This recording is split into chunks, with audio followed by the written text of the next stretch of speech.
Whatever creative project you're working on at the moment, I want to share with you 4 effective habits to ensure that you achieve creative success.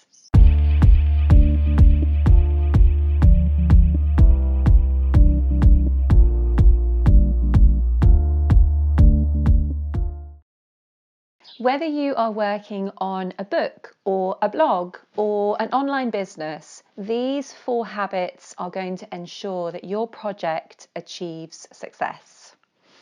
I have interviewed well over 200 published writers and creative professionals, and I have found that working on these specific 4 areas really does make a difference. And we're always putting these to the test on this channel. If you're looking for inspiration, if you're looking for advice, if you're looking for motivation, this is the place. So do subscribe and let me help you achieve your creative potential. So the first habit to enable you to achieve creative success is to cultivate the belief that your efforts will be rewarded. This is a real sticking point for so many people. If we don't believe that the effort that we put in is going to give us a return, it's going to have a dramatic effect on the amount of effort that we put in. And if we are not putting in our full effort, we're not going to get the reward that we want. So that's usually what happens whenever I get an inquiry from someone and they're not achieving what they want to be achieving. I start to dig around and have a look at whether they believe their efforts are going to be rewarded. And usually we have a conversation like, well, it's just so hard, it's just so competitive. And that very mindset is going to have a direct impact on the level of effort that you are making. So number 1, you must cultivate the belief that your efforts will be rewarded. I would love to hear what you think about this one, because this is a game changer. So put in the comments below, what would it be like if you had unshakable belief that your efforts would be rewarded? Let me know in the comments below.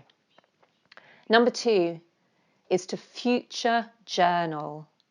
So often creatives and writers, they might be keeping a diary, they might be keeping a journal. And what's usually happening is what I call trying to do the washing up in dirty dishwater. So they're keeping a journal, but they're just rehashing the same old negative, frustrated thinking.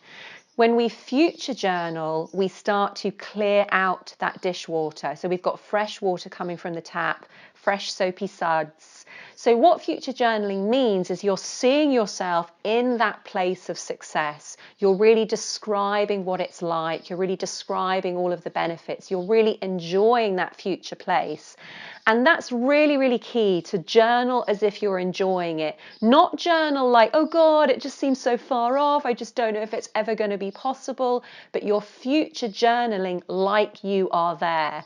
So for me, my dream is to have my own retreat. So I journal every day as if the retreat is already happening. I imagine people staying here. I imagine the workshops that I would be doing. I imagine the whole of the farmhouse renovated and looking really beautiful. So that's what I mean by future journaling. It's such an important practice. The third one is solitude. So let me just explain what I mean by solitude, because I can be in a room with 10 other people and I can be experiencing solitude. And I can also be up a mountain on my own and not experiencing solitude if I've got my headphones on. So solitude means the absence of external input. So it means you want to be spending 10 to 15 minutes at least a day in silence. So you're not listening to anything, you're not watching anything, you're not reading anything. You are literally spending time with no external input. So you can do it with 20 other people in the room if the people in the room are silent. You can be up a mountain, but make sure that you're up a mountain without your headphones or without a book in your hand. So that solitude is so important, because nothing's coming in. It then enables you to allow your thoughts to move, and it allows you to release some of those thoughts, and then you start to create space in your mind, and then your inspiration and ideas have a little bit more room, and then you start to see much more of what's going on in your thoughts. You start to get that clarity. So solitude is the third really effective habit. And then finally, accountability. It's so key. I don't think there's a single person in a position of success right now that didn't get to that place of success without support, without some kind of accountability buddy. That's why I started up my Facebook group. It's a great place to hold yourself accountable within the community. You'll see a link below and you can come and find us on Facebook. It's free to join the group. So come and find us there and create the accountability that you need to achieve your creative potential. So there we go, 4 really effective habits that in my work with creative professionals I have found to be so vital if you want to achieve your potential. Firstly, cultivate that belief that your efforts will be rewarded. Number 2, future journal, really see it and feel it and experience your dreams as if they're happening. Number 3, excuse me, number 3, you really want to have that solitude, 10 to 15 minutes a day. And number 4, accountability. So come and join us in the Facebook group and let me support you on a daily basis. Hope you found this one useful. Really want you guys to get there. Really want you to have that wonderful freelance career that I know that you're dreaming of. Let me help you. And I will see you next Monday on the sofa with more tips and advice. Take care till then.